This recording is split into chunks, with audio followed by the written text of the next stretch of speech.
31 camions. 4 véhicules blindés de transport de troupes, 153 soldats allemands. Et aucune mine n'a été trouvée. Le 27 août 1943, 6 heures du matin, en territoire partisan des forêts de Briansk, une colonne allemande progresse sur un chemin de terre. 3 sapeurs, équipés de détecteurs de mines, ouvrent la marche. Ils inspectent méthodiquement chaque mètre du parcours. Les détecteurs restent muets. Le commandant donne le signal. La colonne se remet en marche. 15 minutes plus tard, le premier camion explose. Les sapeurs reviennent. Ils inspectent à nouveau la route. Toujours rien. 1 heure plus tard, une seconde explosion, puis une troisième. Fin septembre, les Allemands avaient perdu davantage dans ce secteur qu'en combattant l'ensemble du détachement partisan au cours des 3 mois précédents. Comment est-ce possible ? Comment les mines peuvent-elles passer à travers les détecteurs de mines ? Le commandement allemand a cherché une réponse jusqu'à la fin de la guerre. Il n'en a trouvé aucune. Et la réponse était simple. Si simple qu'au début, ils en ont ri. Pour comprendre cette histoire, il faut remonter 2 mois en arrière. Au camp de guérilla. À l'homme qui a vu ce que les autres n'ont pas vu. À l'homme dont l'idée a fait rire tout le monde, jusqu'à ce qu'elle fonctionne. Il s'appelait Piotr Vassilievitch Ignatiev. Il avait 32 ans. Soldat de l'armée rouge, sapeur dans la 3e brigade de partisans de Shors, opérant dans les forêts de Briansk. Avant la guerre, il n'était pas du tout sapeur. Il était charpentier, ébéniste. Dans le village de Lokot, à 50 km de Briansk, tout le monde le connaissait. Si vous aviez besoin d'une table solide, d'une armoire robuste ou d'un cadre de miroir sculpté, vous alliez chez Ignatiev. Il travaillait lentement, méticuleusement. Il pouvait passer 1 semaine à choisir une planche, à examiner chaque nœud, chaque courbure du fil du bois. « Peter, il faut se dépêcher !» dirent les clients en hâte. « Vite, chez Semyonitch !» répondit Ignatiev. « Et les gens viennent me voir pour ce qui leur est utile. » Et ça a vraiment marché. Les boutiques qu'il avait construites dans sa jeunesse, 20 ans auparavant, étaient toujours là, dans le village. Piotr était grand et nerveux. Ses mains étaient calleuses, si profondément ancrées qu'aucun lavage ne pouvait les faire disparaître. Sur sa paume gauche, une cicatrice courait de l'avant à l'arrière de la main, du pouce à l'auriculaire. Sa hache lui avait glissé des mains à l'âge de 16 ans. Heureusement, son père avait réussi à arrêter l'hémorragie. Dès lors, Piotr tenait cet outil comme si c'était la dernière chose au monde en laquelle il pouvait avoir confiance. Son visage est buriné, avec des pommettes hautes. Ses yeux gris sont calmes, des yeux qui fixent longuement. Il ne se contente pas de survoler les apparences, il scrute profondément. Sa femme, Anna, disait qu'il regardait les gens comme il regardait les planches, à la recherche de défauts cachés. Une épouse, 2 enfants. Un fils, Kolka, 8 ans, et une fille, Masha, 5 ans. Au début de la guerre, Kolka avait 6 ans. Piotr se souvenait de son fils demandant « Papa, tu pars ?»« Je m'en vais, mon fils. »« Quand reviendrez-vous ?»« Quand nous aurons chassé les Allemands. »« Est-ce long ?»« Je ne sais pas, Kolka, je ne sais pas. » Piotr partit au front en août 1941. Il s'engagea dans un bataillon de sapeurs, non pas parce qu'il savait manipuler les mines, mais parce qu'il était habile de ses mains. Le commandant de compagnie, apprenant que Piotr était charpentier, déclara brièvement « Tu fabriqueras des caissons pour les mines, et tu répareras les pontons. » Piotr se souvenait à peine de son premier combat.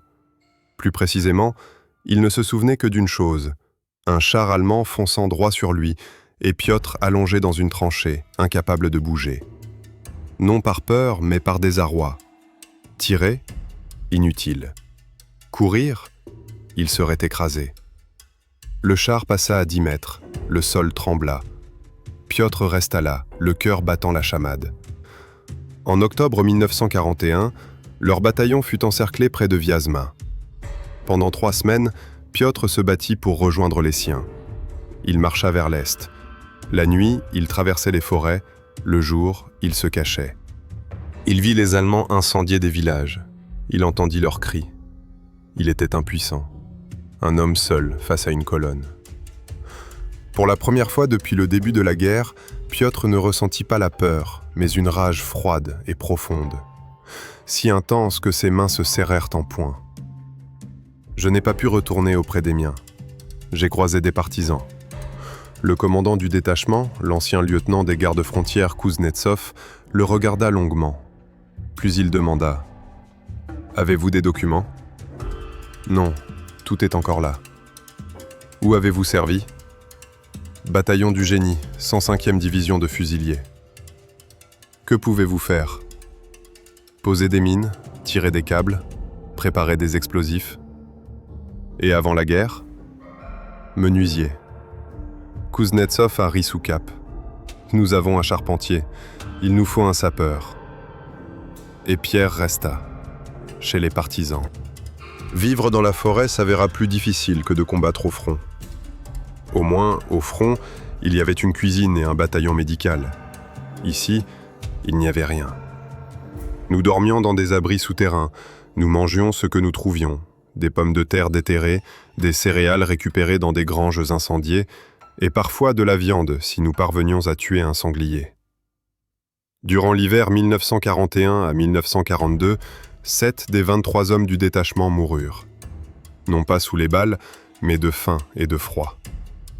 Piotr a survécu à cet hiver, parce qu'il était patient. Les autres étaient en colère, criaient, maudissaient tout et n'importe quoi. Piotr, lui, restait silencieux. Il travaillait. Quand le toit de l'abri s'est effondré, il l'a réparé. Quand une arme s'est cassée, il l'a remise en état. Ses mains ne connaissaient pas l'inactivité. Au printemps 1942, le détachement s'était agrandi. Des personnes encerclées arrivèrent, comme Peter. Des habitants des villages incendiés vinrent. Ceux qui ne voulaient tout simplement pas vivre sous le joug allemand arrivèrent également. À l'été 1942, le détachement était devenu une brigade de 360 hommes. Piotr devint chef sapeur. Non pas parce qu'il était le plus expérimenté, il y en avait de plus expérimentés, mais parce qu'il était le plus fiable. Ses mines fonctionnaient, toujours. Ses détonations se déroulaient comme prévu, toujours. Les commandants appréciaient cela. Piotr était d'un tempérament égal, il n'était pas colérique. Il pouvait rester des heures à vérifier l'amorce d'une mine. Il pouvait attendre toute la journée le passage d'une patrouille allemande près d'une embuscade. D'autres étaient nerveux. Piotr, lui, ne l'était pas. Il savait que la précipitation est fatale. Mais il avait aussi un autre trait de caractère, l'entêtement. Si Piotr décidait qu'il fallait faire les choses d'une certaine manière, il s'y tenait. Et il était impossible de le faire changer d'avis. Un jour, le commandant du détachement ordonna de miner la route pendant la nuit. Piotr refusa. « Je n'aurai pas le temps de le faire correctement. Soit ça me prendra 2 nuits, soit je n'y toucherai pas. Je l'ordonne. Je comprends, camarade commandant. Mais soit de nuit, soit sans moi. » Kuznetsov faillit le traduire en cour martiale. Mais il se ravisa et lui accorda 2 nuits. Piotr s'acquitta de la mission.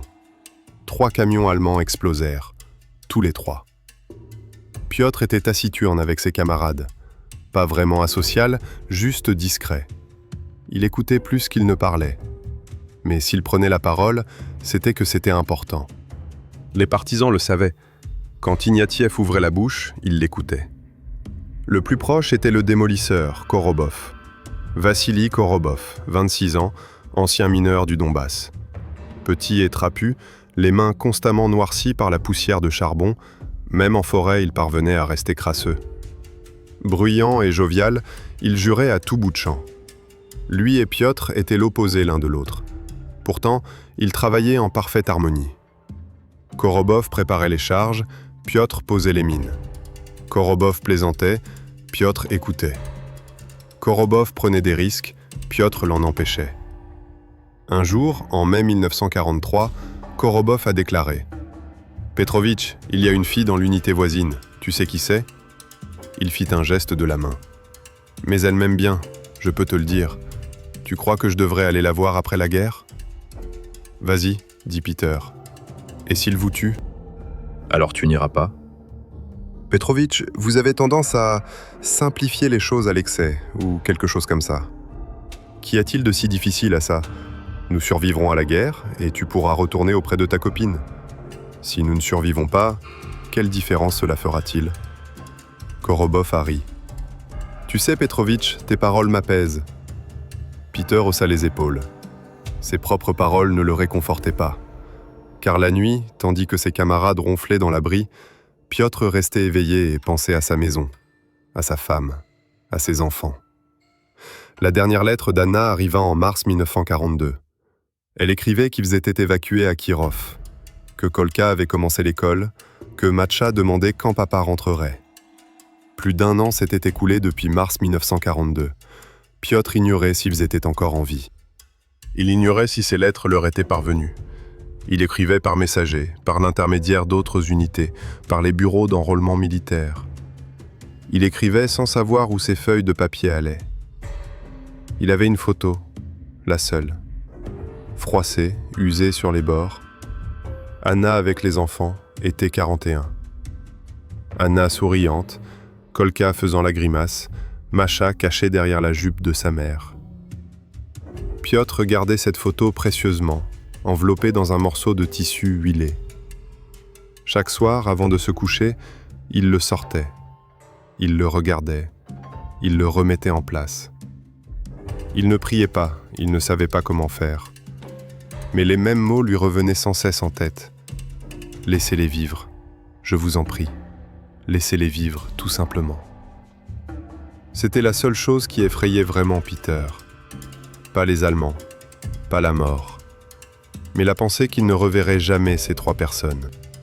Et il craignait aussi une chose, que la guerre ne finisse jamais, qu'elle soit toujours là, qu'il vieillisse dans cette forêt, entouré d'explosifs et de mines, qu'il y meure et que personne ne le sache.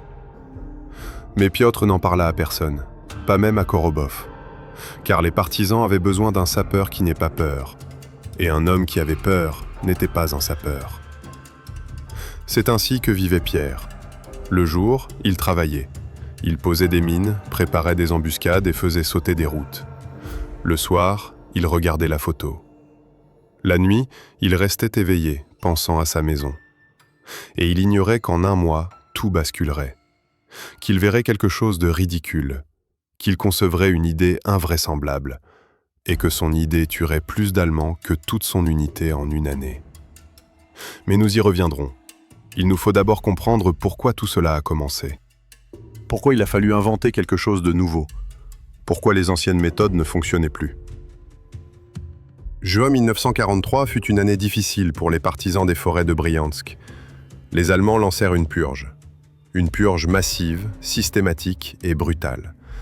Non pas des patrouilles isolées, mais des détachements punitifs entiers. Infanterie, véhicules blindés, parfois artillerie. Ils ratissaient la forêt carré par carré. Ils incendiaient les bases, ils fusillaient les messagers. Les habitants soupçonnés d'aider les partisans étaient pendus en pleine route, à titre d'exemple. Le commandement de la Wehrmacht comprit que les partisans étaient plus qu'une simple nuisance. Ils représentaient une menace. Trains dynamités, entrepôts incendiés, officiers tués. Au printemps 1943, les partisans de Briansk firent dérailler 32 trains. Les Allemands ne purent le supporter. L'opération fut baptisée Baron Gitan, un nom étrange pour une entreprise aussi sanglante. Au cours de la première semaine de juin, les Allemands anéantirent 3 détachements de partisans. Totalement. 260 hommes. 2 autres détachements battirent en retraite au-delà de la rivière Desna, abandonnant leurs armes et leurs provisions. La brigade de Kuznetsov se replia au plus profond de la forêt, dans les marécages impénétrables. Les Allemands n'osèrent pas s'y aventurer. Mais les partisans ne pouvaient pas non plus opérer de là, c'était trop loin des routes. Les routes étaient la cible principale. Les Allemands n'utilisaient que 3 axes routiers principaux pour ravitailler le groupe d'armées centre, 3 voies empruntées par les camions transportant munitions, carburant, vivres et renforts. Couper ne serait-ce qu'une seule de ces routes leur causerait de graves problèmes. Les partisans l'avaient compris, et ils ont fait tout leur possible. Ils ont miné les routes, tendu des embuscades et fait sauter des ponts. Les Allemands l'avaient compris aussi, et ils ont trouvé une solution. Détecteurs de mines. Piotr a vu cela pour la première fois fin juin. Les partisans avaient miné la route entre Lokot et Bryansk. 12 mines, au TNT, avec des détonateurs à fil. Les travaux ont duré toute la nuit. Piotr a personnellement vérifié chaque mine. Au matin, les partisans sont entrés dans la forêt et ont attendu. 3 heures plus tard, une colonne allemande apparut. 3 soldats marchaient en tête. Chacun portait un étrange objet, une plaque ronde fixée à un long bâton. Le soldat avançait en agitant la plaque au-dessus du sol, de gauche à droite, lentement, méthodiquement. Piotr était allongé dans les buissons, à 300 mètres de là, observant aux jumelles. Au début, il ne comprenait pas ce qui se passait. Puis un des Allemands s'arrêta. Il leva la main. La colonne s'immobilisa. Le soldat se laissa tomber à genoux et se mit à creuser. 1 minute plus tard, il ramassa une mine. Une mine soviétique TMD-40, la même que Piotr avait posée la veille. « Sa mère !» murmura Korobov à proximité. Les Allemands trouvèrent les 12 mines, absolument toutes. Ils les désamorcèrent et les transportèrent sur le bas-côté de la route. La colonne reprit sa route. Les partisans sont rentrés à leur base en silence. Que dire? Une nuit de labeur en vain. Le commandant Kuznetsov a appelé Peter et Korobov dans la soirée. « Ça, c'était quoi ?»« Des détecteurs de métaux, camarade commandant, » dit Piotr. « J'en ai entendu parler. Ils réagissent au fer. »« Et maintenant ?»« Maintenant, je ne sais pas. Franchement, je ne savais pas. Toutes les mines soviétiques sont en métal. Le boîtier, le détonateur, la goupille, tout est en fer. Un détecteur de mine les repère sans problème. Les cacher plus profondément, ça ne marchera pas. Le détonateur ne détectera pas le camion. En poser davantage, les Allemands en trouveront une centaine, ça leur prendra juste plus de temps.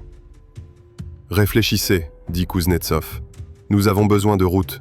Sans elles, nous ne sommes qu'une bande de gens affamés armés. » En juillet, les partisans tentèrent leur chance à 6 reprises. À chaque fois, même scénario. Des sapeurs allemands, munis de détecteurs de mines, en localisaient. Ils les désamorçaient. Parfois, ils les faisaient sauter sur place, à titre d'avertissement. Aucun camion ne fut détruit. Fin juillet, il restait à la brigade moins de la moitié de son stock de TNT. Le résultat fut nul. Le 5 août, les partisans tentèrent de contourner le problème des mines. Ils tendirent une embuscade, à l'ancienne. Des hommes armés de fusils anti-chars, de mitrailleuses et de grenades se postèrent sur la colline dominant la route et attendirent le convoi. La colonne était escortée par 2 véhicules blindés de transport de troupes en tête et 2 en queue. Lorsque les partisans ouvrirent le feu, les Allemands ripostèrent avec tout leur arsenal, mitrailleuses, mortiers. Ils demandèrent un appui aérien. 20 minutes plus tard, les Junkers arrivèrent. Ils ont bombardé pendant 40 minutes. Les partisans ont déploré 23 morts et 17 blessés. Les Allemands ont perdu 3 hommes. Un camion a été incendié. Parmi les personnes tuées figurait Lyoka Frolov. Piotr le connaissait bien. Âgé de 22 ans, il était originaire du village de Tchern. Avant la guerre, il était conducteur de tracteur. Il rejoignit les partisans par hasard. Séparé de son unité lors de la retraite de 1941, il tomba sur un détachement et resta sur place. Lyoka était bruyant et joyeux. Il fumait du tabac qu'il échangeait avec les habitants contre des balles. Il jouait de l'accordéon, mal, mais fort. Le soir, il chantait des ritournelles. Parfois, le commandant lui couvrait la bouche de la main. « Frolov, sois au moins timide en public. » Lyoka rit et chanta encore plus fort. 2 semaines avant l'embuscade, Lyoka a approché Pierre. « Petrovitch, j'ai des affaires à régler. » Parlez. « Tu es intelligent, instruit. Tu n'as fait que 7 ans d'école, n'est-ce pas ? » 6, mais prenez la parole. « J'aimerais écrire une lettre, à ma famille, mais je ne sais pas vraiment comment faire. » Que dois-je écrire ? Tout simplement, que je suis vivant, que je reviendrai bientôt, qu'il devrait attendre. Piotr sortit un bout de crayon et un morceau de papier. Lyoka dicta, Piotr écrivit. La lettre était courte, 3 phrases, mais Lyoka rayonnait. « Petrovitch, C'est comme si vous aviez écrit un livre. Merci. 2 jours plus tard, Lyoka mourut. Un éclat d'obus de mortier l'atteignit au cou. Le médecin Grisha tenta d'arrêter l'hémorragie. En vain. Le sang coulait abondamment. Lyoka fut enterré dans la forêt. Ni cercueil, ni croix. Juste une fosse tapissée de pierres. Kuznetsov prononça quelques mots. Les partisans restèrent silencieux. Puis ils se dispersèrent. La lettre de Lyoka resta en possession de Piotr. Il n'y avait personne à qui l'envoyer. Aucun messager du détachement n'était prêt à se rendre chez la famille Frolov. Piotr glissa la lettre dans son sac de voyage. Il pensait retrouver l'adresse après la guerre et l'envoyer, s'il survivait. Le 2e décès est survenu le 9 août. Les partisans ont attaqué un convoi de ravitaillement allemand. Non pas sur la route, mais dans une aire de repos, de nuit. 3 camions chargés de vivres. La garde était peu nombreuse, 8 hommes. Il y avait 20 partisans. Cela aurait dû être facile. Ça n'a pas marché. Les Allemands attendaient. Ils avaient tendu une embuscade. Il s'avéra plus tard qu'un habitant du coin l'avait dénoncé, pour du pain et du saindoux. Le traître fut retrouvé et pendu au même arbre où il avait rencontré les Allemands. Mais cela se passa plus tard. Et puis les partisans se sont retrouvés sous le feu ennemi. Il n'y avait pas 8 Allemands, mais 30, armés de mitrailleuses. 6 personnes sont décédées, dont Marina Sorokina, la seule femme de l'unité, infirmière. 26 ans, originaire de Moscou. Avant la guerre, elle travaillait dans un hôpital. Son mari est mort près de Vyazma. Il n'avait pas d'enfant. Marina a rejoint les partisans car elle ne voyait aucun intérêt à vivre à l'arrière. Elle n'a pas tiré.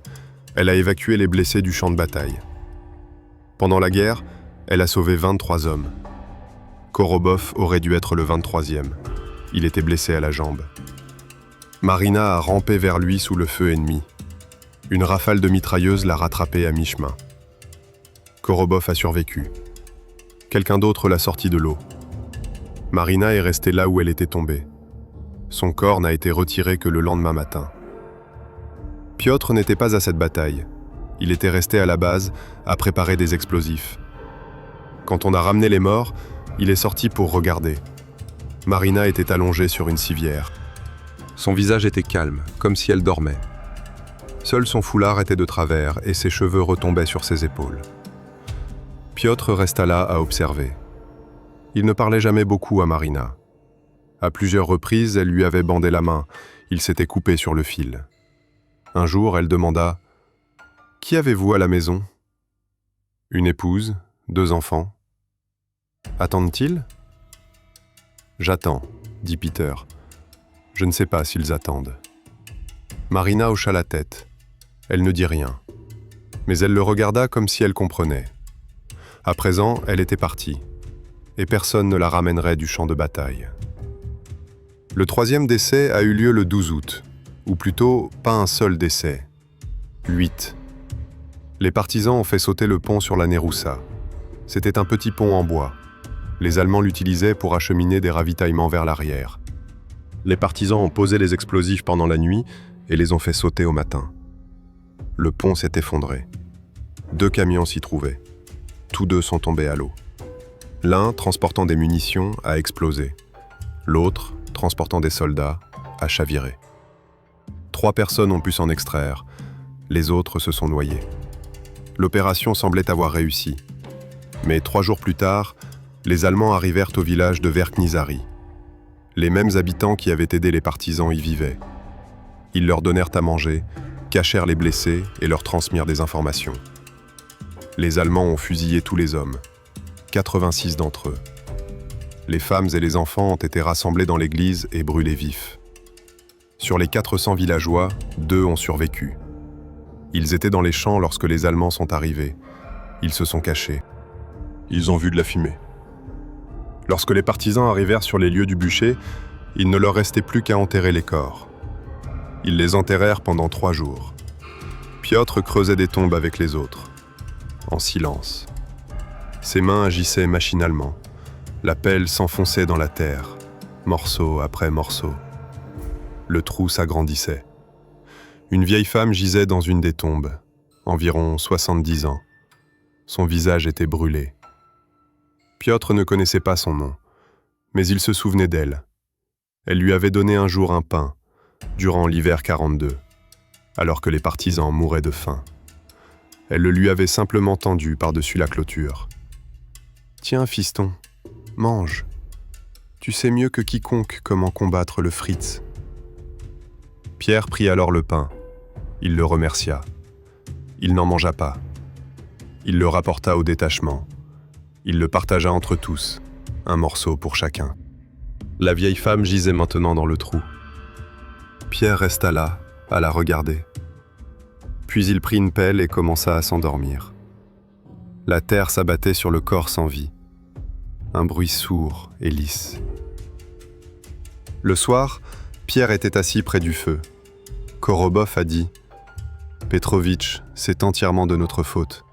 On a fait sauter le pont, ils ont incendié le village. » Oui. Alors peut-être n'aurions-nous pas dû ? Tu n'aurais pas dû quoi ? Te battre ? Enfin, pas comme ça. Pas comme si des gens allaient être brûlés après. Pierre resta silencieux. Puis il dit « Vassili, comment ça se fait ? On fait sauter des choses, il les brûle. On ne fait pas sauter des choses, il les brûle quand même. Mais ils continuent de transporter des marchandises sans se soucier de rien. Ils n'ont pas le choix. Et les gens ? Des gens meurent. Des gens meurent à la guerre. Et nous n'y pouvons rien. » Korobov se tut. Il fuma du shag. Puis il dit doucement « Tu sais, Petrovitch, parfois je me demande, est-ce que ça sert à quelque chose ? On se bat sans arrêt. À quoi bon ? Alors, on fait sauter 10 camions, enfin 20, enfin 100. Les Allemands en ont des milliers. Ils ne s'en apercevront même pas. » Pierre le regarda. Ils le remarqueront. Quand ils n'auront plus rien pour tirer, ils le remarqueront. Mais pour cela, il nous faut faire sauter non pas une centaine de camions, mais 1 millier. Eh bien, faisons-le sauter alors. Quoi ? Nos mines ne fonctionnent pas. Ce sont des embuscades dévastatrices. Les ponts sont réparés en 1 semaine. Allons-nous continuer à perdre sur tous les fronts ? Piotr ne répondit pas. Il ne savait pas quoi dire. Korobov avait raison. Les partisans étaient en train de perdre, non pas par courage, mais par technologie. Les Allemands avaient trouvé le moyen de désamorcer les mines. Les partisans, eux, n'avaient pas trouvé le moyen de contourner les détecteurs de mines. Et des gens mouraient. Pas seulement des ennemis, les nôtres. Beaucoup des nôtres. 37 personnes en 8 jours d'août. Il restait 290 hommes dans la brigade. 1 mois de plus de telles pertes et il ne resterait plus personne. Le commandement a tenté de résoudre le problème. Il a contacté le quartier général des partisans et demandé de nouvelles mines ou des instructions sur la manière de neutraliser les détecteurs de mines. La réponse est arrivée 1 semaine plus tard. En bref, utilisez vos fonds actuels. Il n'y aura pas de nouveaux approvisionnements. Ça n'arrivera pas. Parce que le front lui-même n'a pas assez de moyens.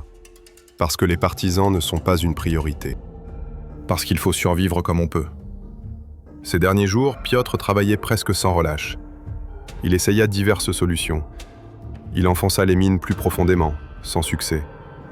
Il en posa plusieurs très proches les unes des autres, mais les détecteurs de mines les repéraient quand même. Il tenta de les recouvrir de plaques de fer, mais elles réagissaient au contact du fer. Il essaya de les poser en biais, mais les Allemands creusèrent plus profondément et les trouvèrent. Rien n'a fonctionné. Le 20 août, Piotr tenta une autre approche.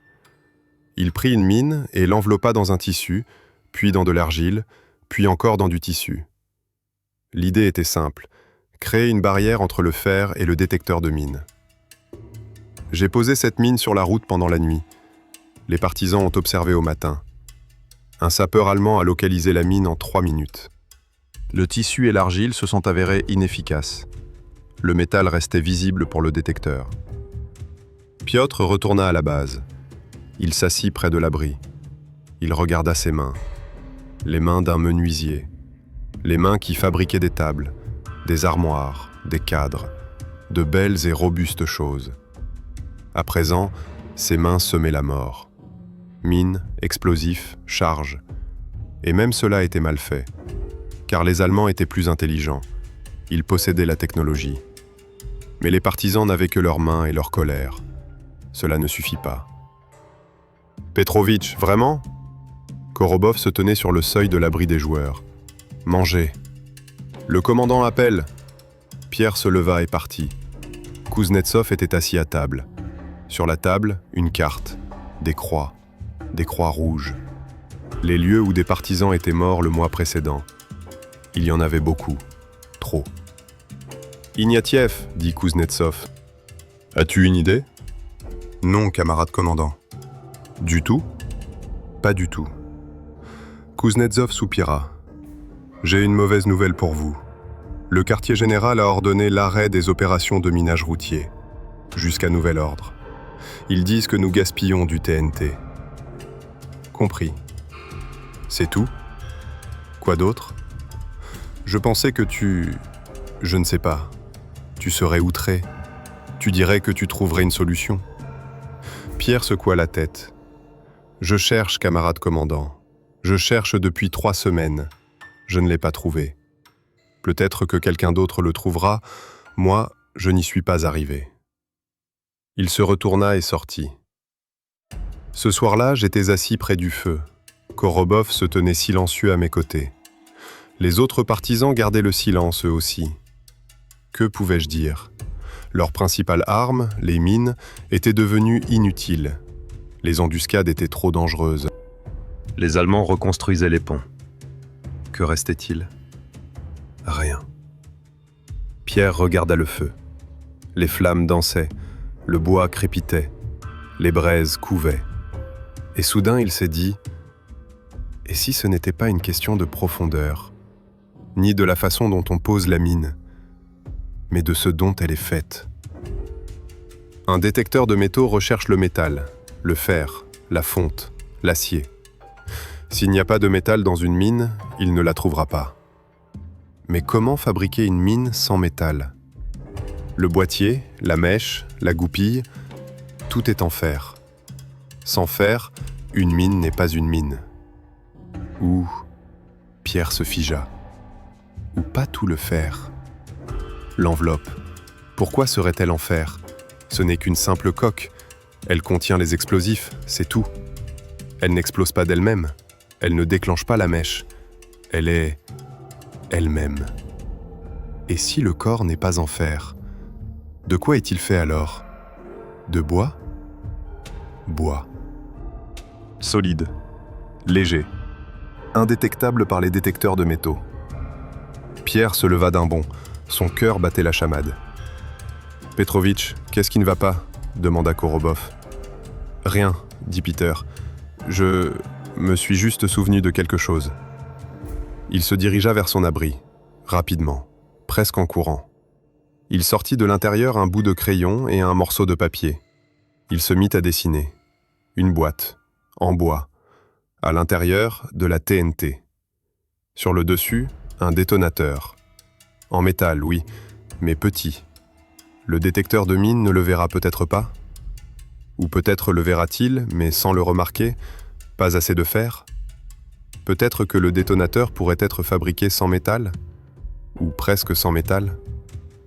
Pierre dessinait. Sa main tremblait. Les traits étaient de travers. Mais il s'en fichait. Cela aurait pu fonctionner. Cela aurait dû fonctionner. Une mine en bois. Invisible détecteur de mine. Simple, peu coûteuse, on peut en fabriquer des dizaines, voire des centaines. Mais Pierre s'arrêta et baissa son crayon. Mais personne ne le croira. On dira que c'est absurde. Du bois ? Des mines en bois ? Ignatiev est devenu complètement fou dans la forêt. Et ensuite, que se passe-t-il si ça ne marche pas ? Si l'arbre cède sous le poids du camion ? Ou si le détecteur de mine le repère quand même grâce au détonateur ? Ou encore si la TNT n'explose pas ? Trop de soudainement. Pierre froissa le papier et le jeta dans un coin. Non, c'est absurde. Des mines en bois. On dirait qu'on est revenu à l'âge de pierre. Il s'allongea sur la couchette et ferma les yeux. Mais le sommeil ne venait pas. Une seule pensée me hantait. Et si... Korobov ronflait derrière le mur. Quelqu'un marmonna dans son sommeil. Le vent bruissait dans les pins. Piotr, les yeux ouverts, pensait au bois, au boulot. À la façon dont il fabriquait autrefois des tables robustes et fiables qui duraient des décennies. On peut tout faire avec du bois, pensa-t-il. Même une mine. Mais en parler à qui que ce soit, non, c'est trop tôt. D'abord, il faut que j'essaie. En fabriquer au moins un, le tester. Et ensuite, si ça marche, si ça fonctionne, nous pourrons vous le dire. Pierre se tourna sur le côté, se couvrit de son pardessus et ferma les yeux. Demain il commencera. Le matin du 21 août était frais. Un brouillard épais recouvrait la forêt, tel un mur blanc.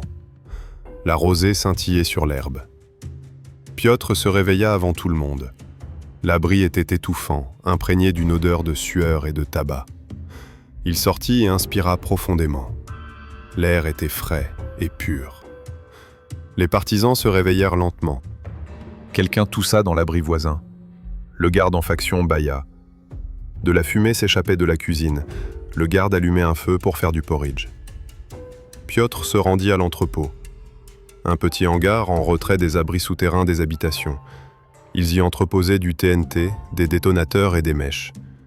C'était tout ce qui restait. Pas grand-chose. Il ouvrit la porte. Il entra. Il regarda autour de lui. Des caisses de blocs de TNT, 15 kg. Avant, c'était 50. Des détonateurs MUV, une vingtaine. Des détonateurs, une mèche de sécurité, du fil électrique. Piotr ramassa un bloc de TNT. Il le retourna entre ses mains. 200 grammes, standard, suffisant pour tuer un homme, ou perforer le dessous d'un camion. Il remit la bombe en place. Il ramassa le détonateur. Il était petit. Il tenait dans la paume de sa main. À l'intérieur se trouvait un ressort, un percuteur et une amorce. Le tout en fer. Le détecteur de mine ne repérerait. Mais quelle est la faiblesse du signal ? Est-il suffisamment faible pour être négligé ? Peter ne le savait pas. Personne ne le savait. Les détecteurs de mine allemands étaient nouveaux. Les partisans ne comprenaient pas leur fonctionnement. Ils ne voyaient que le résultat. Ils trouvaient des mines. Il sortit de la grange. Il resta là un instant. Il contempla la forêt. Des bouleaux, des pins, des aulnes, du bois partout, à volonté. Prenez tout ce que vous voulez. Un charpentier perçoit le bois différemment des autres. Les autres voient le tronc. Le charpentier, lui, voit les planches. Il repère le fil du bois, les nœuds, les fissures. Il voit ce qu'on peut en faire. Piotr s'approcha du bouleau le plus proche. Il passe la main sur l'écorce, blanche, striée de noir. Sous l'écorce, du bois. Léger, dense, pas le plus résistant, mais suffisant. Parfait pour fabriquer des meubles. Pour une mine, cela pourrait suffire pour une mine aussi. Il regarda autour de lui. Il n'y avait personne aux alentours. Il sortit un couteau. Il coupa une petite branche d'environ 3 cm de diamètre. Il enleva l'écorce. Il examina la coupe. Le grain est régulier. Il n'y a pas de nœud. Bon bois. Pierre serra la branche dans sa main. Il essaya de la plier. Elle ne plia pas. Il força davantage. Elle craqua. Elle était donc fragile. Le poids du camion allait l'écraser. Mais ce n'est qu'une branche fine. Et si on prenait un morceau épais, 10 cm de diamètre, ou même 20, alors elle ne s'écrasera pas. Elle tiendra bon. Piotr retourna à l'entrepôt. Il y entra. Il prit un bloc de TNT et le posa sur l'établi. Il sortit une règle, froissée, tordue, mais utilisable. Il mesura le bloc. 10 cm sur 8 sur 4. La boîte devrait donc être un peu plus grande. 11 par 9 par 5, avec un peu de marge. Il l'imagina. Une caisse en bois, à l'intérieur de la TNT, un couvercle sur le dessus, un détonateur sur le couvercle. Un camion roule sur le couvercle s'enfonce. Il appuie sur le détonateur actionne la TNT. La TNT explose et fait exploser le camion. C'est simple, comme une table. Des planches, des clous, un marteau, et c'est prêt. Mais Pierre s'arrêta. Mais il faut scier les planches. Où puis-je trouver une scie? Et des clous en fer. Le détecteur de mine les repérera. Il ne devrait donc pas y avoir de clous. On les assemble sans clous, avec des tenons, comme pour les meubles. Peter avait réalisé des assemblages de ce genre des centaines de fois dans sa vie antérieure. Le tenon s'emboîte parfaitement dans la rainure, sans fer, solide, fiable. Mais ça prend beaucoup de temps, vraiment beaucoup de temps. Fabriquer une seule boîte prend une demi-journée. 10 boîtes, une semaine. Pas de problème. Si ça marche, je pourrais y consacrer une semaine. Il rangea les outils. Il sortit. Le soleil était déjà levé. Le brouillard s'était dissipé. La base s'anima. Les partisans étaient assis près des feux, mangeant du porridge, fumant et discutant. Piotr s'approcha de son feu. Korobov lui tendit la marmite. « Tiens, Petrovitch, tant que c'est chaud. » Pierre le prit. Il s'assit. Il commença à manger. La bouillie était liquide, presque entièrement composée d'eau. Mais elle était chaude. C'était bon. « Pourquoi es-tu si pensif aujourd'hui » demanda Korobov.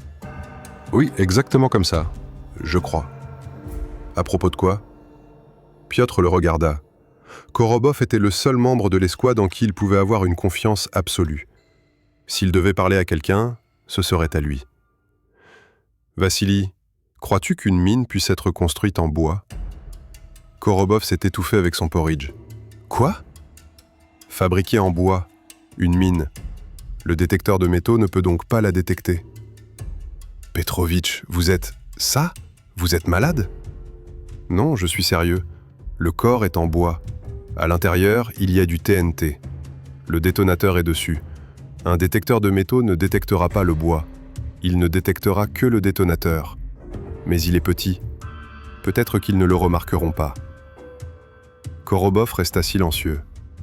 Il regarda Peter. Puis il dit lentement. « Petrovitch, et l'arbre, il va se fendre sous le camion. Si vous le faites épais, il ne se fendra pas. Environ 20 cm. Le boulot résistera. Et si ça ne tient pas la route ? Alors ça ne marchera pas. Mais ça vaut le coup d'essayer. Et vous voulez faire ça ? J'aimerais bien, mais j'ai besoin d'aide. Tu sais faire une scie ? Des arbres ? Je peux. J'ai déjà scié du bois chez moi. Alors vous allez m'aider ? Korobov se gratta l'arrière de la tête. Petrovitch, vous vous rendez compte qu'ils vont se moquer de nous ? Des mines en bois, comme dans un conte de fées. Laissez-les rire. Si ça marche, ils arrêteront de rire. Et si ça ne marche pas ?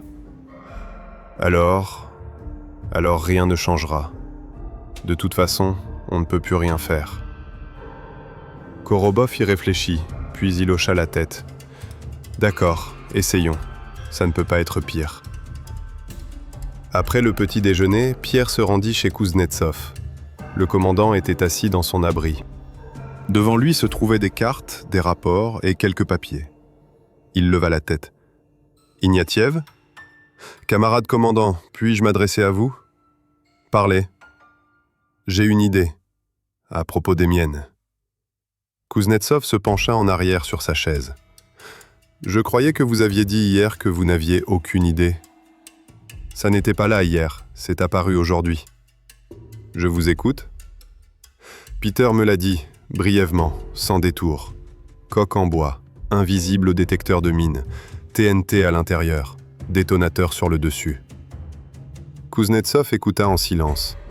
Lorsque Piotr eut terminé, le commandant demanda « Et vous pensez que cela va fonctionner ? » « Je ne sais pas, mais ça vaut le coup d'essayer. »« Tester ça sur quoi ? On a de la TNT au fond, il n'y a rien pour faire des expériences. »« Une seule bombe me suffit, 200 grammes. Si elle ne fonctionne pas, nous perdrons 200 grammes. Si elle fonctionne, nous aurons trouvé un moyen de fabriquer des mines que les Allemands ne trouveront pas. » Kuznetsov pensait « Et les outils? La scie, les ciseaux à bois, tout le reste? On demandera aux gens du coin. Ou alors je le ferai moi-même. » Combien de temps cela prend-il? 1 minute, c'est une journée. Peut-être 2. Très bien, prenez un chèque. Faites-le. Mais rien n'est garanti. Si vous ne le faites pas dans les 3 jours, nous classerons l'affaire. Oui, camarade commandant. Pierre se retourna et sortit. Son cœur battait la chamade. 3 jours. Ça suffit. Il est retourné à Korobov. Le commandant a donné son accord. Allons au village. Il nous faut des outils. Le village habité le plus proche était Krasny Kolodets, à environ 3 km de la base. C'était un petit village d'une 20aine de maisons. Les habitants aidaient les partisans. Ils leur donnaient à manger, cachaient les blessés et les avertissaient des patrouilles allemandes. Piotr et Korobov arrivèrent une demi-heure plus tard. Ils allèrent voir le chef du village, Semyon, un homme d'environ 70 ans, maigre, avec une longue barbe. « Bonjour papa, dit Peter. « Bonjour soldat, que voulez-vous ?»« Outils, scie, hache, ciseaux à bois, pour l'instant. »« Pourquoi ?»« Il y a un problème partisan. » Grand-père a ri. « C'est une affaire partisane et les outils sont à moi. Très bien, prenez-les, rendez-les-moi plus tard, c'est tout ce que j'ai. » Pierre prit une scie à métaux, une hache, 2 ciseaux à bois et un marteau. Un ensemble ancien mais fonctionnel. « Merci papa. »« Allez, vous vous battez là, on va au moins vous aider d'une manière ou d'une autre. » Nous sommes retournés à la base. Piotr a choisi un endroit pour travailler. Une petite clairière à l'écart des abris. C'était calme, personne ne le dérangeait. Korobov a demandé « Par où commencer ?»« D'un arbre. Il nous faut un bouleau. Le tronc fait environ 30 cm de diamètre, lisse, sans nœuds. » Ils entrèrent dans la forêt. Ils cherchèrent pendant une demi-heure. Ils trouvèrent un bouleau convenable. Ils l'abattirent. Ils le traînèrent jusqu'à une clairière. Piotr prit la scie et commença à scier. Korobov tenait le tronc. La scie était lente. Le bois était humide et résineux. Les dents étaient grippées. Piotr sciait lentement et régulièrement, comme son père le lui avait appris. Ne pas se précipiter, ne pas forcer, laisser la scie faire le travail. 1 heure plus tard, ils en découpèrent un morceau, 40 cm de long. Peter examina la coupe. Les fibres étaient régulières. Il n'y avait pas de fissure. Bien. Maintenant, il faut la diviser, dit-il, en planches. Korobov apporta des coins en fer, vestige de l'époque d'avant-guerre au village. Piotr enfonça le coin dans l'extrémité de la bûche. Il la frappa avec un marteau. 1 fois, 2 fois, 3 fois. La bûche fendit. Un autre coup. La fissure parcourut toute sa longueur. La bûche s'est fendue en 2. Puis encore. Et encore. Le soir venu, ils avaient 8 planches. Inégales, irrégulières, mais des planches tout de même. Pierre a sélectionné les 5 plus lisses et a mis les autres de côté. « Ça suffit pour aujourd'hui, dit-il. Nous commencerons la collecte demain. » Pierre ne dormit pas cette nuit-là. Allongé sur sa couchette, il réfléchissait. Comment assembler les planches? D'habitude, il utilisait un tenon. Il taillait un tenon dans une planche et une rainure dans l'autre. Le tenon s'emboîtait dans la rainure et l'assemblage tenait parfaitement. Mais ça prend beaucoup de temps. Vraiment beaucoup de temps. Une seule boîte nécessite environ 6 heures de travail. Il existe une méthode plus simple, l'assemblage par rainure. Les planches s'emboîtent comme les pièces d'un jeu de construction. Plus rapide, mais moins durable. Rien. Une mine n'a pas besoin de durer des années. L'essentiel est qu'elle résiste à l'installation et à une explosion. C'est tout. Au matin, Peter se réveilla les idées claires. Le plan était prêt. Le 22 août, à l'aube, Pierre commença à fabriquer la boîte. Avant toute chose, le marquage. Il prit un crayon fusain et traça des lignes sur les planches, ou coupées, ou rainurées. Tout est précis, comme un plan. Puis vint le ciseau. Pierre creusa les rainures lentement, avec précaution. Le ciseau pénétra doucement dans le bois. Des copeaux volèrent. L'air embauma le parfum du bois frais. Korobov était assis à proximité, en train de fumer. « Petrovitch, combien de temps cela va-t-il prendre ?»« Pendant longtemps. »« Êtes-vous sûr que cela en vaut la peine ?»« Non. Mais moi, si. » À midi, Peter avait terminé les rainures sur 3 planches. Il essaya de les assembler. Les planches s'emboîtaient parfaitement. Aucun interstice. « Regardez, » dit Korobov. « Il tient toujours le coup. » Peter hocha la tête et continua à travailler. Le soir venu, la boîte était presque prête. Le fond, les 4 parois. Il ne manquait plus que le couvercle. Mais il y avait un problème avec le couvercle. Le couvercle était censé appuyer sur le détonateur. Il devait donc être mobile et non pas solidement fixé. Mais comment le rendre mobile sans charnière ? Les charnières sont en fer. Un détecteur de mine les repérera. Peter a réfléchi jusqu'à tard dans la nuit. La décision est tombée le lendemain matin. Pas de charnière. Des encoches. Le couvercle s'emboîte dans les rainures, comme un tiroir dans une commode. Il y a un petit espace en haut. Lorsqu'un camion roule dessus, le couvercle retombe. Cela exerce une pression sur le fusible. Le matin du 23 août, Pierre fabriqua un couvercle, avec des rainures. Il essaya de l'insérer. Il s'emboîta parfaitement. Il bougea de haut en bas. Parfait. Il ne reste plus que le plus important, le détonateur. Il est allé à l'entrepôt et a pris un détonateur MUV, petit mais lourd, entièrement en métal. Je l'ai apporté dans la carrière, je l'ai mis dans une boîte. J'ai refermé le couvercle. J'ai essayé de l'enfoncer avec ma main. Le couvercle est tombé. Il a heurté le détonateur. Le détonateur a fait clic. S'il s'était agi d'un véritable détonateur, il aurait explosé sur le champ. Mais c'était un détonateur d'entraînement, pour des essais. Donc, le mécanisme fonctionne. Peter sortit le détonateur. Il regarda la boîte. En bois, simple, peu esthétique.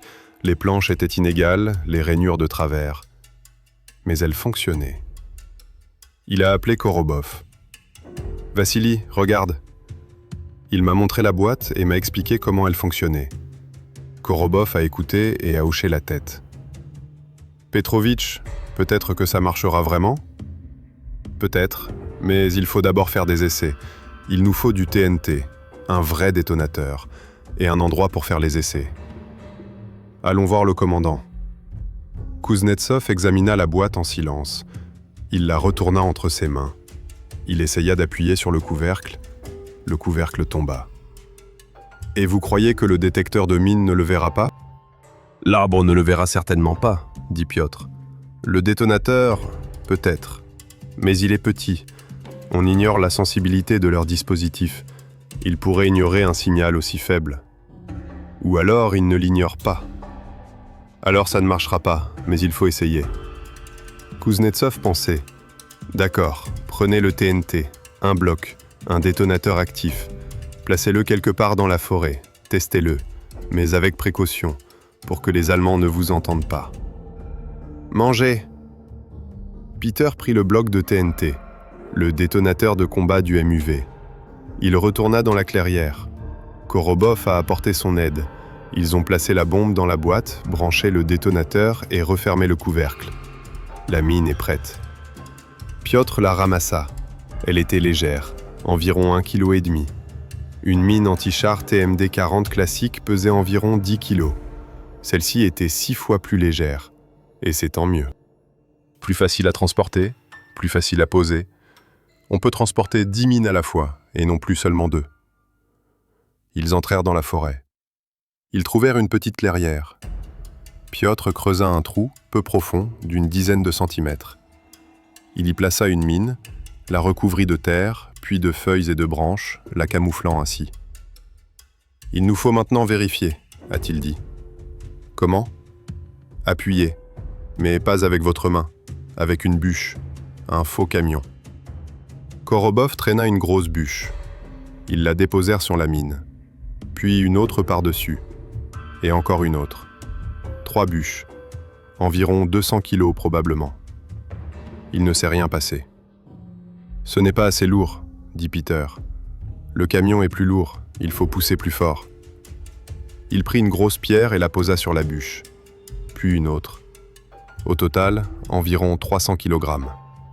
Le couvercle aurait dû s'affaisser, le fusible aurait dû sauter. Mais le silence. Peter s'approcha, prudemment. La mine pouvait exploser à tout moment. On a enlevé la pierre, on a enlevé la bûche, on a creusé la mine. Le couvercle s'est affaissé. Mais le fusible n'a pas sauté. Pourquoi ? Il a sorti la mine, il l'a examinée, et il a vu. Le fusible était de travers. Le capuchon appuyait dessus, mais au mauvais endroit. Il manquait le percuteur. Erreur de conception. Le fusible devait être monté précisément au centre.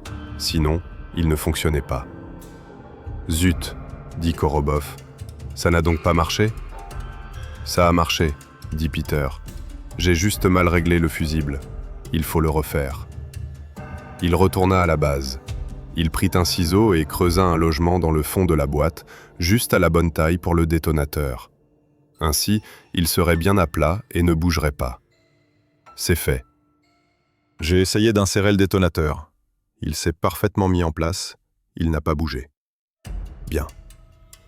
Le lendemain, le 24 août, ils répétèrent l'expérience. Nouvelle mine, nouveau trou. De nouveau, bûche, pierre, poids. Piotr s'éloigna de 20 mètres. Korobov était tout près. Explosion. Un bruit sourd. Le sol trembla. La bûche fut projetée en l'air, des pierres volèrent, de la fumée s'échappa de la fosse. Lorsque la fumée s'est dissipée, Peter s'est approché et a regardé. Un trou, profond, environ 1,5 mètre. Le sol alentour est labouré. Des morceaux de bois jonchent le sol à 10 mètres de là. Ça a marché. Korobov a ri. « Petrovitch, ça a explosé! Ça a explosé, putain !» Peter sourit. Pour la première fois depuis longtemps. « Ça a explosé », a-t-il acquiescé. Ils sont retournés à la base. Piotr a fait son rapport à Kuznetsov. « Camarade commandant, la mine fonctionne. L'explosion est normale. Elle n'est pas moins puissante qu'une explosion ordinaire. » Kuznetsov le regarda. « Et vous croyez que les Allemands ne la retrouveront pas ? Je ne sais pas. Il faut faire un essai, le tester sur route, voir ce qui se passe. Et s'ils le trouvent, alors nous perdrons 200 grammes de TNT et une idée.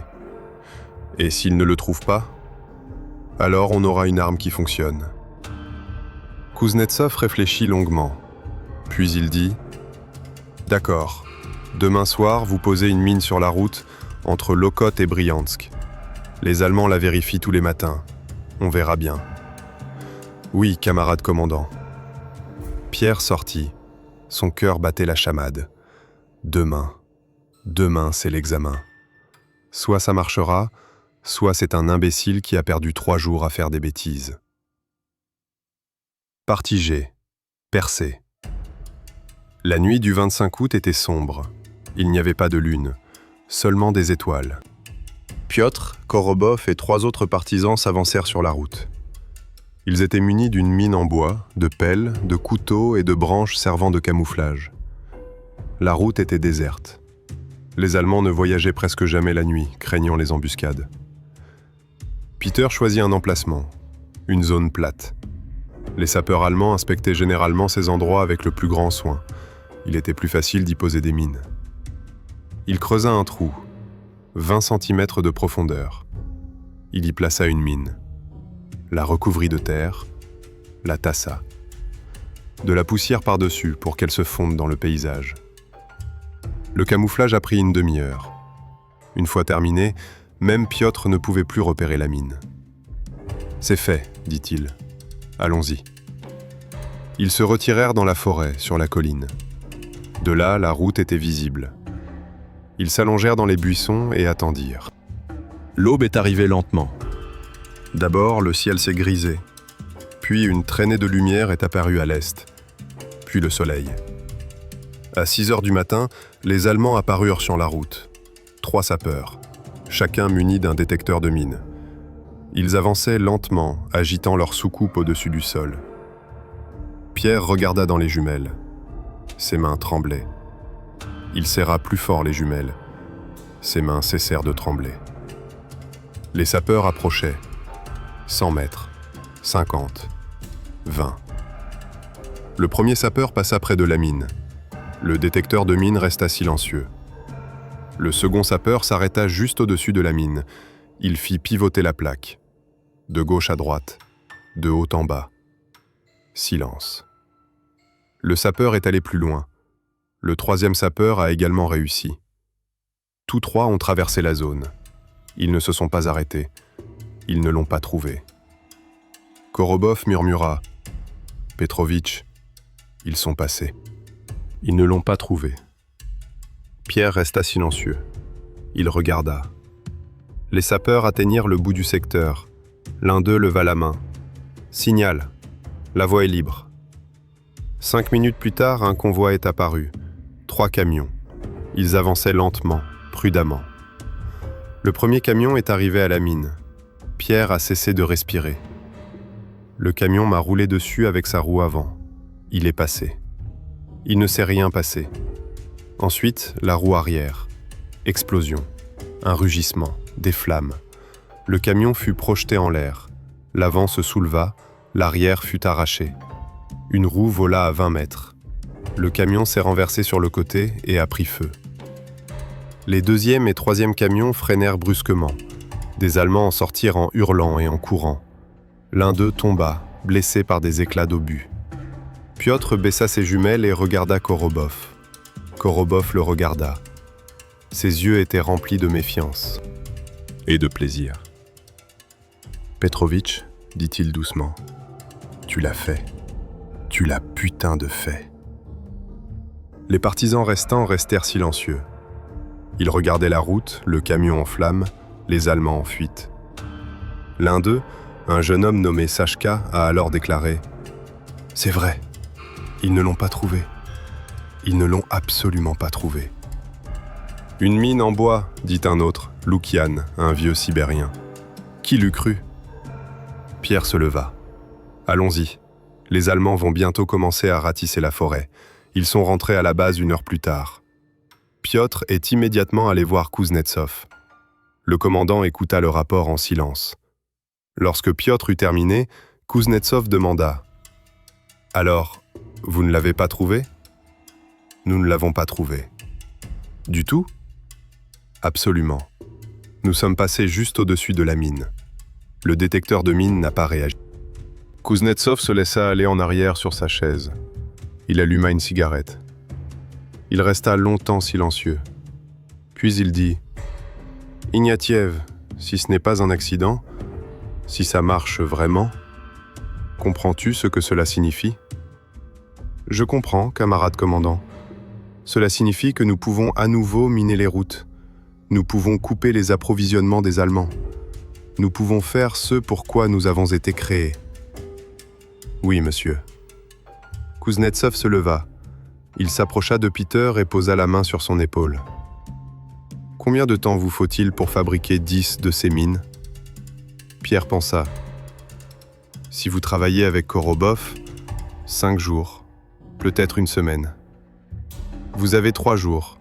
Prenez autant de personnes supplémentaires que nécessaire. Formez-les. Créez des mines. Dans 3 jours, je devrais en avoir au moins 10. » « Oui, camarade commandant. » Peter est parti. Le monde avait changé. Hier encore, les partisans étaient impuissants. Aujourd'hui, ils sont de nouveau dangereux. Il se rendit dans la clairière. Korobov était déjà là. Il était assis, fumait et souriait. « Petrovitch, sais-tu que tu es un génie ? » ?»« Je suis charpentier. »« Charpentier de génie.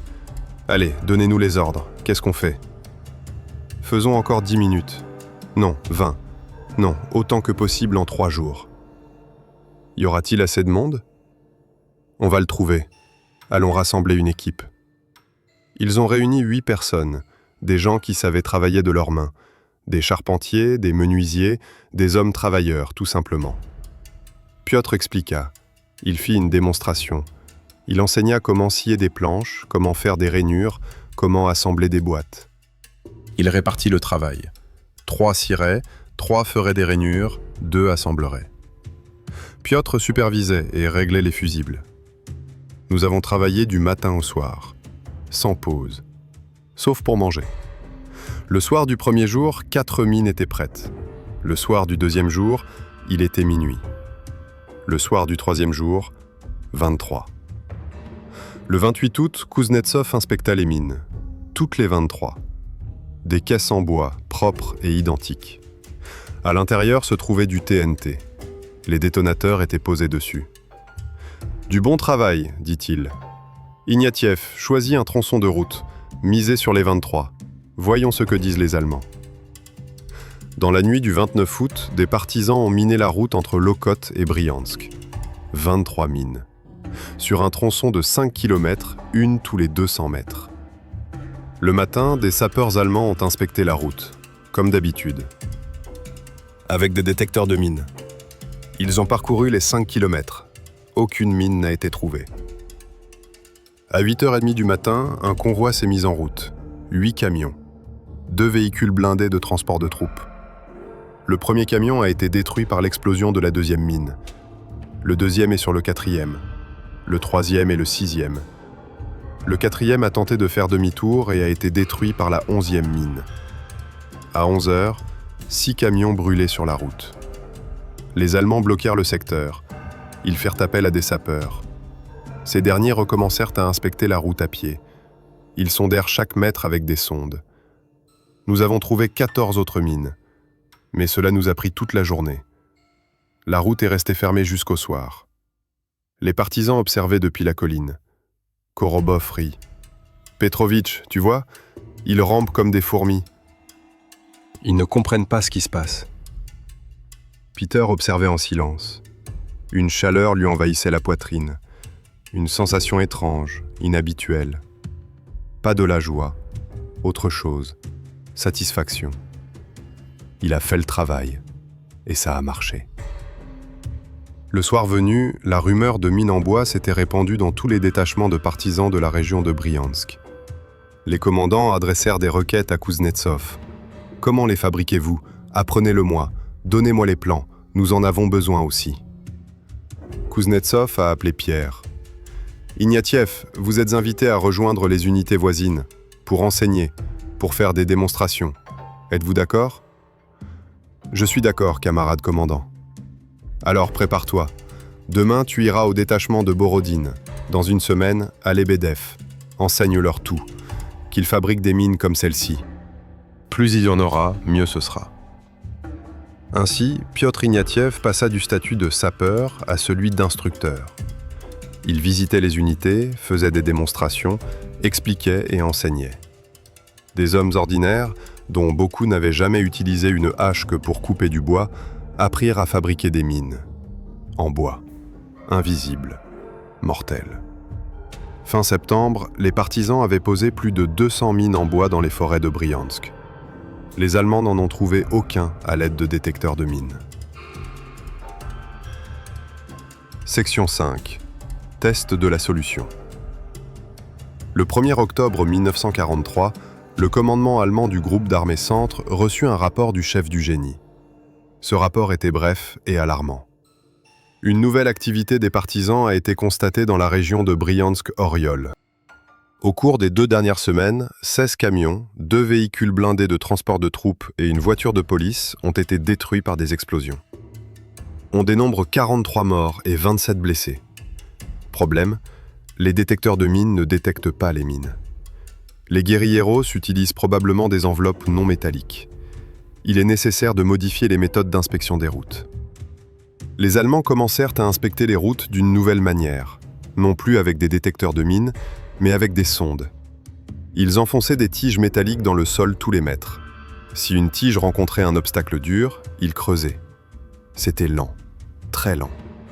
5 km de route étaient désormais inspectés non plus en 1 heure, mais en 1 journée. Mais ils ont trouvé des mines. Le 7 octobre, Peter a reçu un message de son contact. « Camarade Ignatiev, le commandant vous demande de venir. Urgent. » Pierre est arrivé. Kuznetsov a montré le rapport. Lire. Piotr lut le message. Les partisans avaient posé des mines sur la route Briansk-Karatchev. 12. Les Allemands sondèrent la route. Ils en trouvèrent 10. 2 manquèrent. Résultat, 2 camions détruits. 10 minutes de perdu. Ils ont appris à le trouver, a déclaré Kuznetsov. Et maintenant ? Peter réfléchit. Des sondes. Le bois ne protège pas des sondes. La sonde trouvera quelque chose de dur, et c'est tout. Dois-je l'enfoncer davantage ? Non. Si je l'enfonce plus profondément, le détonateur ne fonctionnera pas. Ou... Camarade commandant, combien de temps passe-t-il à inspecter la route avec des sondes ? D'après les informations disponibles, 5 km par jour. Donc la route est bloquée toute la journée ? Oui. Donc les approvisionnements restent difficiles. Kuznetsov pensait « Vous avez raison. Même s'ils trouvent des mines, ils perdent énormément de temps. Les convois n'arrivent pas à temps. Le planning est perturbé. » « Alors ça marche, dit Peter. Qu'ils le trouvent. L'essentiel, c'est de les obliger à y consacrer du temps et des efforts. Mais nous perdons du TNT. Oui, mais même les mines que nous trouvons ont leur utilité. Elles retardent les Allemands. Kuznetsov acquiesça. Logique. Continuons donc. Créer d'autres mines, autant que possible. Pierre sortit. Il réfléchit en chemin. Les Allemands s'adaptèrent. Ils trouvèrent un moyen de contrer les mines en bois. Mais pas complètement. Certaines passaient encore à travers. Et même celles qu'ils trouvèrent avaient une utilité. Ralentir la progression. C'était un jeu. Les partisans inventaient de nouvelles armes. Les Allemands concevaient des défenses. Les partisans cherchaient un moyen de contourner ces défenses, et ainsi de suite. Mais pour l'instant, la balance penchait en faveur des partisans. Le 12 octobre, les partisans du détachement de Kuznetsov ont mené une opération. Le plan était simple. Miner la route. Beaucoup de mines. 40 sur 10 km. Les Allemands vérifieraient. Longtemps. Et quand la colonne se mettrait enfin en mouvement, frapper par surprise. Dans la nuit du 12 octobre, 50 partisans prirent la route. Ils avaient avec eux 40 mines en bois. Ils les posèrent rapidement et efficacement. L'opération fut terminée en 4 heures. Au matin, les Allemands commencèrent les recherches, à l'aide de sondes. Ils avançaient lentement. Ils trouvèrent des mines. Ils les désamorcèrent, ou les firent exploser sur place. Les partisans étaient embusqués de part et d'autre de la route. Piotr était avec eux, armé d'un fusil anti-char. Korobov se trouvait à proximité, muni d'une mitrailleuse d'épée. À 3 heures de l'après-midi, les Allemands avaient terminé leur inspection. Ils avaient trouvé 36 mines sur 40. 4 leur avaient échappé. La colonne se mit en route. 10 camions, 3 véhicules blindés de transport de troupes, une voiture particulière. Le premier camion a été détruit par l'explosion de la deuxième mine. Le deuxième camion s'arrêta. Les Allemands commencèrent à en descendre. Les partisans ont ouvert le feu. Piotr tira avec un fusil anti-char.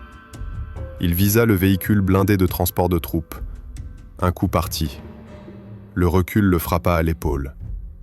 Le véhicule blindé de transport de troupes tangua. Il s'immobilisa. Korobov fit feu à la mitrailleuse. De longues rafales. Les douilles pleuvaient sur le sol. Les Allemands tombèrent. La bataille dura 15 minutes. Les Allemands tentèrent d'organiser une défense, mais ils n'en eurent pas le temps. Les partisans attaquèrent de toutes parts, y compris depuis la forêt. Lorsque les tirs se sont tus, 4 camions brûlaient encore sur la route. Un véhicule blindé de transport de troupes était renversé. Une voiture se trouvait dans un fossé. Les Allemands battirent en retraite. Ils abandonnèrent leur matériel et emportèrent les blessés. Les partisans ont récolté des trophées. 2 caisses de munitions, une caisse de grenades, 3 fusils et une mitrailleuse MG34. Les partisans ont déploré 2 blessés, blessures légères. Kuznetsov a personnellement remercié Peter. Ignatiev, rien de tout cela ne serait arrivé sans vos mines. Les Allemands ont passé une demi-journée à inspecter la route. Ils étaient fatigués. Ils se sont relâchés. Et nous les attendions. Merci. Pierre a répondu « Camarade commandant, ce n'était pas moi. C'était l'arbre. Il n'émettait aucun signal, c'est tout. » Kuznetsov a ri sous cap. « Un arbre, dites-vous » ? Eh bien, oui. Un arbre ordinaire. Celui qui tue les Allemands. Fin octobre, des légendes de mines fantômes circulaient dans les forêts de Briansk. Les Allemands ne comprenaient pas comment les partisans parvenaient à déjouer les détecteurs de mines. Ils élaborèrent des théories, menèrent des expériences et tentèrent de récupérer la mine intacte. Cela n'a pas fonctionné. Soit les mines ont explosé, soit les partisans les ont désamorcées avant l'aube si les Allemands n'étaient pas passés. Le 27 octobre, une patrouille allemande découvrit par hasard une base de partisans. Un combat s'ensuivit. Les partisans battirent en retraite, abandonnant l'entrepôt. Les Allemands ont découvert 3 mines en bois prêtes à l'emploi dans un entrepôt. Ils n'avaient plus les explosifs, ils les avaient déjà retirés. Mais les enveloppes étaient toujours là. Les mines furent envoyées au quartier général. De là, elles furent expédiées à Berlin. Les ingénieurs étudièrent le projet pendant 2 semaines. La conclusion était simple. Primitif, mais efficace. Le cadre en bois est indétectable par les détecteurs de métaux. Des essais routiers à grande échelle avec des sondes mécaniques sont recommandés.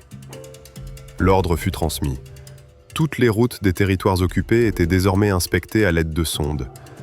Cela a ralenti l'avancée des troupes allemandes sur tout le front de l'Est. Pas énormément, mais de façon notable. Et pour les partisans, c'était une victoire. Petite, certes, mais bien réelle. À la fin de 1943, les mines en bois d'Ignatiev jalonnaient les routes reliant Briansk à Smolensk. Fabriquées par des centaines de partisans, elles furent posées par milliers. En l'espace de 5 mois, ces mines ont détruit 31 camions, 4 véhicules blindés de transport de troupes, une voiture particulière et tué plus de 150 soldats allemands.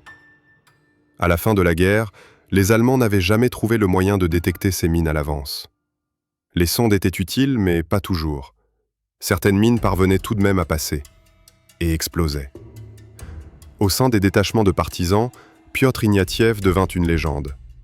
Un charpentier qui déjoua les ingénieurs allemands, un homme simple qui inventa une arme avec les moyens du bord.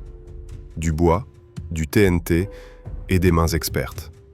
Rien de plus n'était nécessaire. Le 1er novembre 1943, un télégramme de Moscou parvint au quartier général du mouvement partisan du front de Briansk. Il était bref. Au commandant de brigade Kuznetsov, rapport détaillé sur les mines non métalliques, urgent. Kuznetsov a appelé Pierre. Ignatiev, Moscou s'intéresse à vos mines. Nous avons besoin d'un rapport détaillé, de plans et d'une description de la technologie. Pouvez-vous vous en charger ? Peter acquiesça. Je peux m'en charger, camarade commandant. Il a rédigé le rapport pendant 3 jours, dans les moindres détails. Comment choisir le bois, comment fabriquer le boîtier, comment installer le détonateur, comment camoufler l'engin. Tout ce qu'il savait. Korobov dessina les plans, sa main était plus sûre. Piotr dictait les dimensions, Korobov les dessinait. Le rapport a été transmis à Moscou par opérateur radio. Une réponse est arrivée 1 semaine plus tard. La méthode a été approuvée. Il faut l'étendre à toutes les unités partisanes. Ignatiev sera proposé pour une distinction. Piotr a reçu cette distinction en janvier 1944. La médaille de partisan de la guerre patriotique, première classe. C'est Kuznetsov lui-même qui la lui a remise, devant toute la brigade.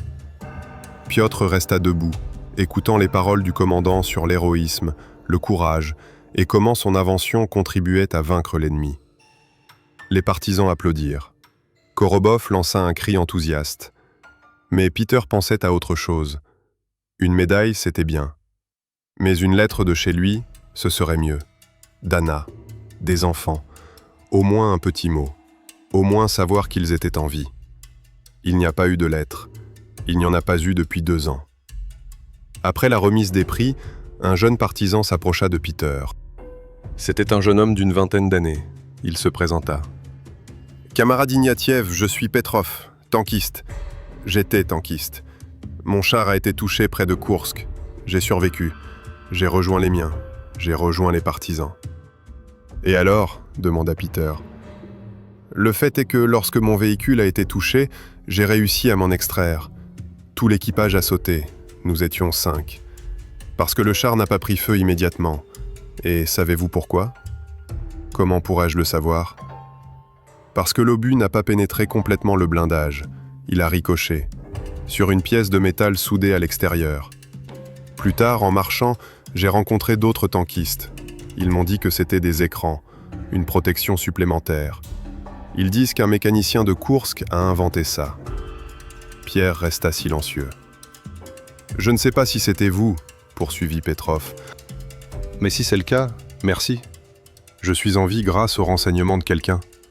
Alors je me suis dit, peut-être que vos mines pourraient aussi sauver quelqu'un, indirectement, en nous aidant à vaincre les Allemands. » Le garçon partit. Piotr resta debout, pensif. Des écrans, sur les chars, des obus qui ricochent. Peut-être qu'un mécanicien avait vraiment inventé ça, comme Piotr, un homme ordinaire. Il avait vu un problème, il l'avait résolu. Et maintenant, des gens sont en vie, grâce à un morceau de fer. Tout comme quelqu'un est en vie grâce à un morceau de bois. Étrange idée. Exact. Au printemps 1944, les mines en bois n'étaient plus seulement fabriquées dans les forêts de Briansk. Elles étaient également produites par des partisans en Biélorussie, en Ukraine et dans la région de Leningrad. On en fabriquait partout où il y avait des forêts et du TNT. Les Allemands apprirent à les repérer. Pas tous, mais beaucoup. Ils inspectaient les routes avec des sondes, des chiens, et parfois ils forçaient simplement des prisonniers ou des habitants à marcher devant les colonnes. Mais certaines mines ont encore explosé. Des camions ont encore brûlé. Les routes sont restées impraticables pendant une demi-journée pour être inspectées. C'était une guerre d'usure. Les partisans posaient des mines, les Allemands les cherchaient. Les partisans en posaient d'autres, les Allemands perdaient encore du temps. Et ainsi de suite, en un cercle vicieux. Mais ce cycle se retourna contre les Allemands. Car chaque heure de retard sur la route signifiait 1 heure de retard pour les obusiers, 1 heure de retard pour le ravitaillement des chars, 1 heure de retard pour les blessés soignant leurs blessés. De petits retards, mais ils étaient nombreux. Des centaines, des milliers. Ensemble, ils ont constitué un problème majeur. Les statistiques de l'arrière-garde allemande pour l'hiver 1943 à 1944 indiquaient une augmentation de 30% du temps moyen de livraison des marchandises entre Briansk et Orel, soit 1/3 de ce temps supplémentaire. La raison ? Les prospections de mines routières. Grâce aux caisses en bois fabriquées par le menuisier Piotr Ignatiev et des centaines d'autres comme lui. Au printemps 1944, l'offensive de l'armée rouge débuta. Les Allemands furent chassés des territoires occupés, lentement, au prix de violents combats. Mais ils furent chassés. Les partisans ont apporté leur aide. Ils ont fait sauter des ponts, ils ont coupé les communications, ils ont miné les routes, notamment avec des mines en bois. Le 23 août 1944, exactement 1 an après le premier essai réussi d'une mine en bois, les troupes soviétiques libérèrent Briansk. La brigade de partisans de Kouznetsov intégra l'armée régulière. Les partisans furent soumis à une enquête de sécurité rigoureuse menée par les services secrets. Ce fut un processus long et méticuleux. Piotr réussit l'enquête sans difficulté. Il fut affecté au bataillon du génie avec le grade de sergent. Il a combattu jusqu'à la fin de la guerre. Il n'a pas atteint Berlin.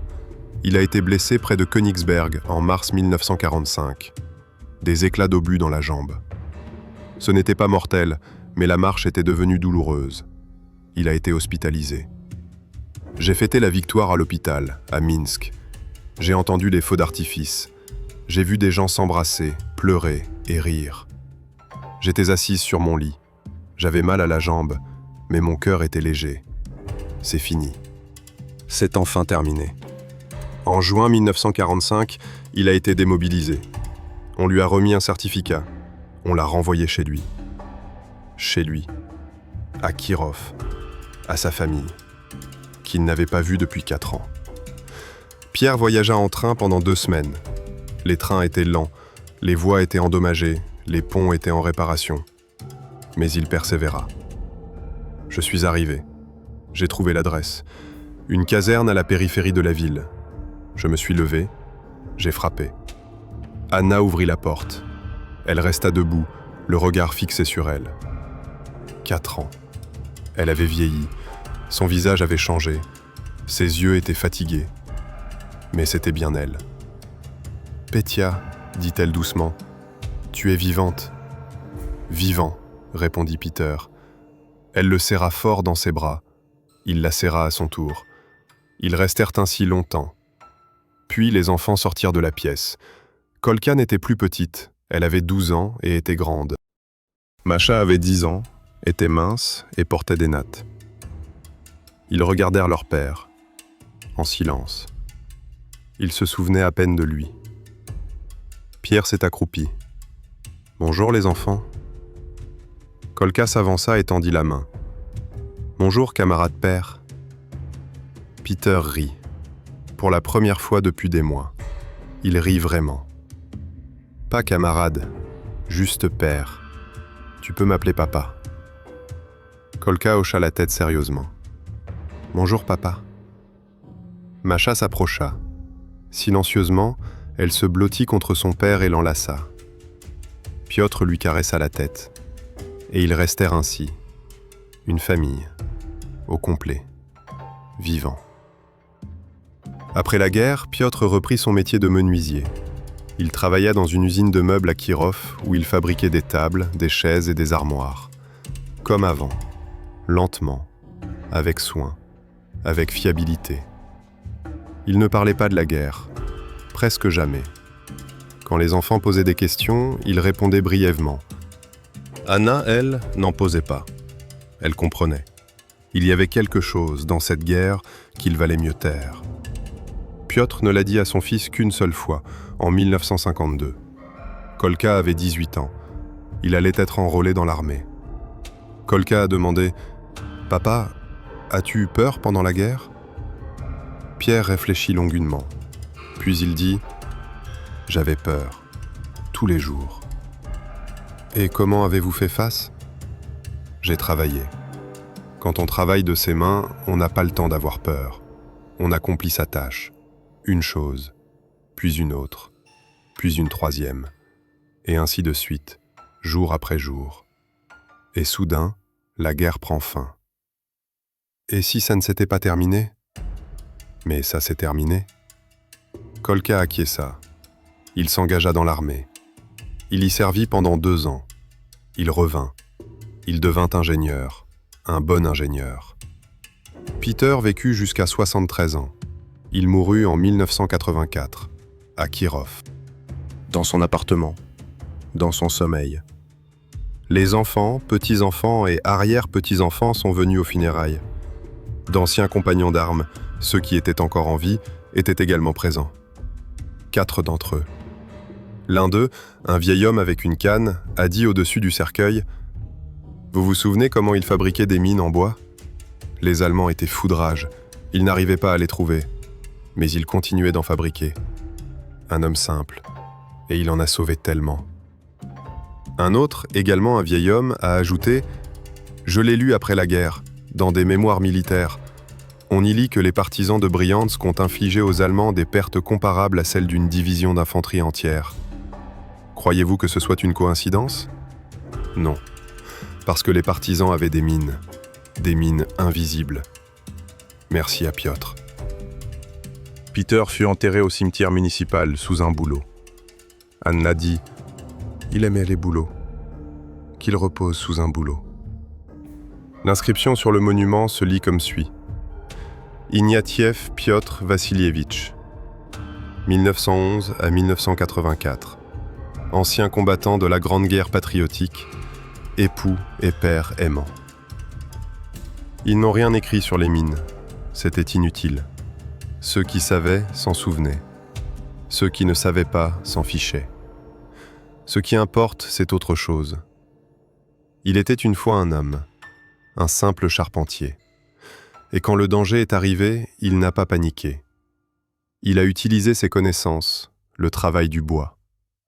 Il a utilisé ce qu'il avait sous la main, du TNT. Il a combiné les deux.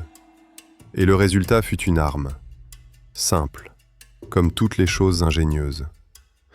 Les Allemands ont construit des chars, des avions et des fusées. Ils ont inventé des machines complexes. Ils croyaient que la technologie résoudrait tous les problèmes. Et Peter prit le contrôle du jeu. Et il vainquit leur technologie. Pas à l'échelle mondiale, certes, mais à sa propre échelle, il gagna. Car la guerre ne se résume pas à des chars et des canons. Elle concerne aussi les êtres humains. Des êtres humains qui pensent. Des êtres humains qui trouvent une issue là où il semble n'y en avoir aucune. La mine en bois d'Ignatiev n'est pas l'invention du siècle. Ce n'est pas une arme qui a changé le cours de la guerre. C'est simplement une petite victoire de l'esprit humain sur les circonstances. Mais il y eut aussi de nombreuses petites victoires. Des milliers, des millions. Chaque soldat, chaque partisan, chaque travailleur de l'arrière apporta sa contribution. Petite, inaperçue. Et ensemble, tous ces éléments ont contribué à créer la victoire. Le musée de la gloire des partisans à Briansk abrite encore une mine en bois. Elle est désamorcée, sans TNT. Ce n'est qu'une boîte en bois avec un couvercle. Irrésistible, rustique. À proximité se trouve une plaque. Mine anti-char à corps en bois, conçue par le soldat de l'armée rouge P.V. Ignatiev, 1943. Indétectable par les détecteurs de mines allemands. Les gens passent, ils regardent, ils ne s'attardent pas. Qu'est-ce qui cloche? Une boîte en bois. Mais quelqu'un s'arrête, lit le panneau, réfléchit et comprend. Ce n'est pas qu'une simple boîte, c'est un souvenir. Celui d'un homme qui n'a jamais baissé les bras, d'un homme qui a trouvé la force de se battre même quand toutes les autres solutions semblaient épuisées. Ces mines en bois ont été la risée de tous, jusqu'à ce qu'elles fassent sauter 31 camions allemands, jusqu'à ce qu'ils bloquent des centaines de colonnes. Jusqu'à preuve du contraire, parfois la solution la plus simple est la bonne. Bois, TNT, main experte, rien d'autre n'est nécessaire.